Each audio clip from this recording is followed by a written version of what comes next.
5, 4, 3, 2, 1, fire.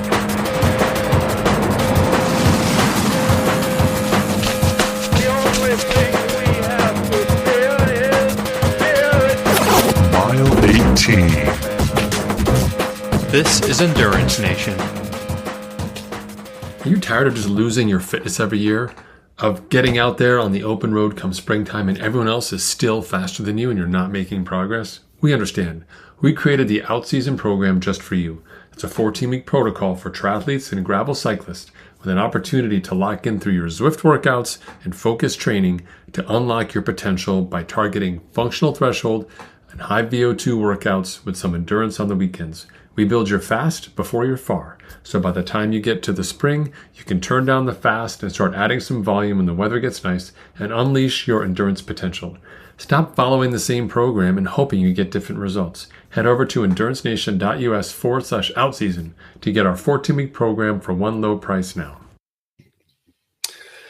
What if I told you there were 3 things you could do for your season, even if you think it's going wrong in the spring, that can actually make massive dividends, massive changes for you later in the year? That's what you're here for. Coach Patrick here from Endurance Nation, back with another weekly update. Every week I drop some knowledge on you from my years of doing endurance sports, whether it's Ironman racing or racing marathons or even doing gravel bike racing or mountain bike racing. I've got a little bit of everything in the mix. And I'm not afraid to make lots of mistakes and talk about it. Probably makes me your best friend because I often mess up, but you learn from what I do, so you don't have to go do the same thing. In this edition, I'm going to talk a little bit about early season changes, right? So early season is a great indicator for the rest of your year, but it's not the final determining factor. It's very tempting as a human being to look at the way things are right now and decide that this is the way it's going to be or only better in the future, right? That's what your financial analyst will tell you. Things only go up from here. Like, don't worry, everything just gets better. You had a good day today. The rest of your days are going to be super sunny and shiny, right? And which we know isn't any bearing on reality whatsoever. But when we think aspirationally about our goals, we often rely on subjective information to make the determination of how things are going to go. So, hey, the last 4 weeks have been great. The next 10 weeks are going to be amazing. Or the last 4 weeks have been terrible. My entire season is gone, just wasted, ruined. It's just terrible. Throw it away. It's only February, but it's just a piece of trash anyway. It couldn't be further from the truth.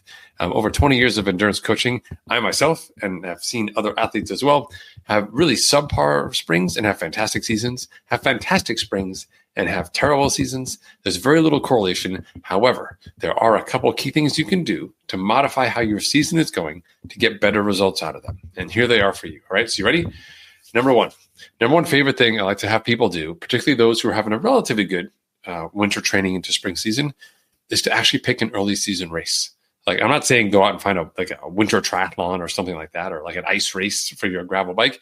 No, what I'm saying is pick an early season race, like a 10 mile run or a half marathon if you're a runner. Commensurately, you can do like a time trial on the bike. And swimmers, you're out of luck. Like, all you guys get to do is that postal swimming away for an hour, so you know what to do. Why do we do an early season race, and why is it so important? An early season race, actually of a decent duration, ideally somewhere in that sort of 1 hour range, actually allows us to attach a larger data to what our aspirations are relative to racing. So you can talk about your 10-minute power, your 5-minute power, or your 3-mile time, or whatever it is. When we start drawing out the duration of the test to closer to an hour, we get a different set of data. We see how your heart rate adapts. We see what fatigue feels like. We see like your ability to fuel is, and perhaps maybe some open or underlying needs in there to address the rest of the season. And it's a great benchmark. In fact, we like to take that half marathon pace and strength and heart rate that people will do at the end of their out-season program and use it as a benchmark for their early season racing, because it's about the same type of sustained duration you can have over time. Now, as you move into the season, you start doing more volume. Obviously, your paces will drop and fatigue will also impact that number, but it's a great starting point. Way better than your 5K time. Way better than your 20-minute time trial time, etc. So pick that early season race. It gives you motivation. It gives you a refocus point. And it gives you a different set of data, which is great for those of you who are really crummy at those short, hard tests and prefer to get more into the race mode. This is your chance to actually break out, find a new metric for the rest of your season, maybe recharge your social batteries a bit and get going. So find that early season race. Tip number 1. Okay, now time for the second tip. Now, this is not something that people like to hear, but sometimes we have to make changes where we're actually making reductions. And no, I'm not talking about reductions in your capacity of your competitors to train or in what you see on the scale. In fact, I'm talking about time. When you move from winter training into spring training, it's an inflection point, and it's an opportunity for us to take a look at what is and what isn't working. And if you're doing great work, but you're not seeing the results, the number one thing that's prohibiting you from seeing the gains is actually just straight up rest. So for those of you who love to do early morning swims or early workouts, or you have other commitments that are maybe pressing you later in the evening or not, I need you to cut some of that stuff out, at least for like a 2 or 3 week period.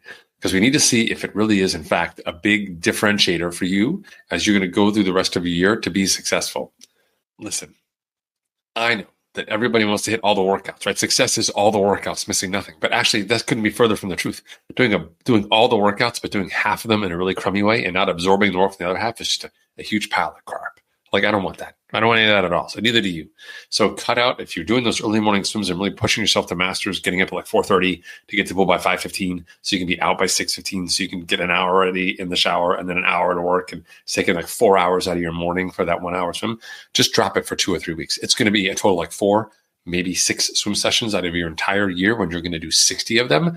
It's going to be fine. Believe me, but really want to make sure that you're reducing the impact to your just ability to recover over time. And we can actually take some time to restore and get better. And the reason why this is important is because early season success is often built on work that we'll do at times that are not great for our bodies, but at a time in which we cannot still yet see the impacts. Right? So people, you don't see a negative consequence from compromising on sleep. You just are not seeing gains. You're like, I'm not getting what I want out of it, but I'm putting in what I should be putting in. So what's the disconnect?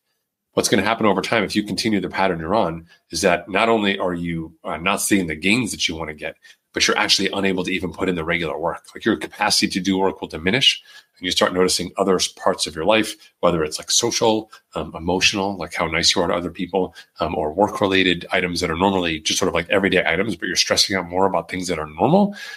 It's because you're starting to experience fatigue, overtraining, and you're not listening to your body. So this is a great chance for us to do a little test here, make a pivot, and see if, in fact, getting some rest back can make a big difference for you. Do highly recommend it. Okay, time for our third tip here on an early season change that could transform your season overall. And I know I beat the drum on this one, but I got to bring it back out for all the OG people out there.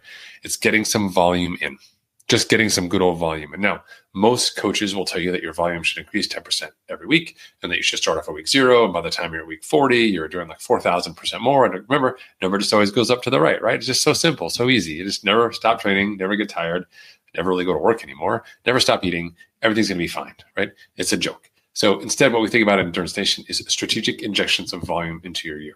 So as an early season spring athlete, one of the things we like to recommend you do is do a bike focus block. It's anywhere from 4 to 6 weeks. And what we do is we take our normal training block, and what we do is we really reduce the runs and reduce the swims. 2 or 3 runs, maybe mostly short, one quality, mostly short, and swims maybe once a week. But the rest of the time you're on a bike, like pretend that you're a pro cyclist, lots of cycling.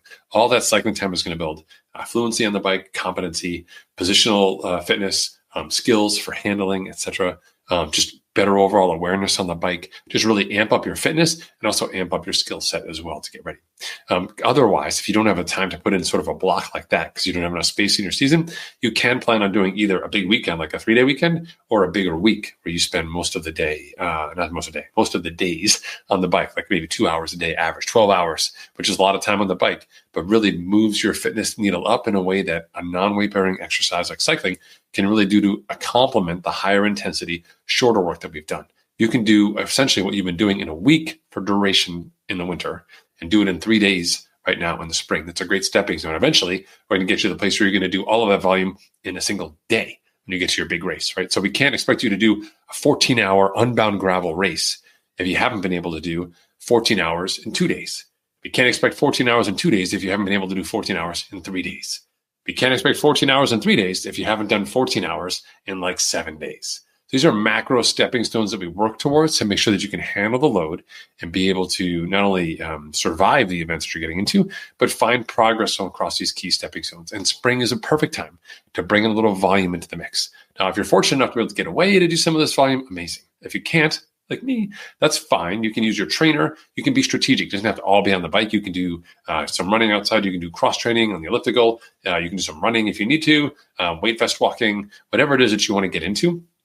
The key here is starting to condensify some of your training into blocks that actually start to challenge your aerobic system and your overall durability as we get into the spring. This in and of itself is kind of a little test, not like the race that I mentioned in the first tip, but very similar in terms of benchmarking where you're at, both physically and mentally. This type of work will actually start to show or expose some of the weaknesses you have with your sort of range of motion, with your nutritional planning, and just with your mental toughness, as some of these days will start to stack up. It may also bring some early season friction into your family or social or work environment. So do make this decision judiciously. I don't want to certainly disrupt anything this far away from an actual race block when we really do need to be focused, but do think about it. So to recap, number one, pick an early season race, bike or run, get out there and actually put in some work, get a good set of numbers for about an hour-ish type effort that's going to use as a benchmark, or we can use as a benchmark for the rest of your season, particularly the first half of the year for races. Number two, let's cut out some of the stuff that's not actually adding any value, especially if you're an athlete who's falling into the category where you're not seeing progress. Number three, hey, let's go big. A little bit of volume here early in the season, stress test your system and see where you're at. You've done a lot of quality work on the shorter side. Now's the time to dial down the intensity, bring up the hours, and actually start to get to experience, sort of wade into the kiddie pool of the bigger volume type work that you aspire to do later in the year. That's it for me, Coach Patrick, this week. I'm going to go downstairs, get myself my hands on some Ninja Creamy protein ice cream right now to recover from my big weekend. But I hope you're doing well. If you've got questions for us, you can always find us on social media, or you can go to endurancenation.us, where you can find out any one of like 7 or 8 free guides we have for you in terms of how to manage your winter training, how to make great endurance habits, how to execute a race, how to do a sweat test, and much, much more. We do have a weekly newsletter as well, which is full of information for the smart endurance athlete who understands that it isn't just about working harder, isn't just about the latest gear, it's about having fun and doing cool shit. All right. Have a great week, everyone. I'll see you. Endurance Nation.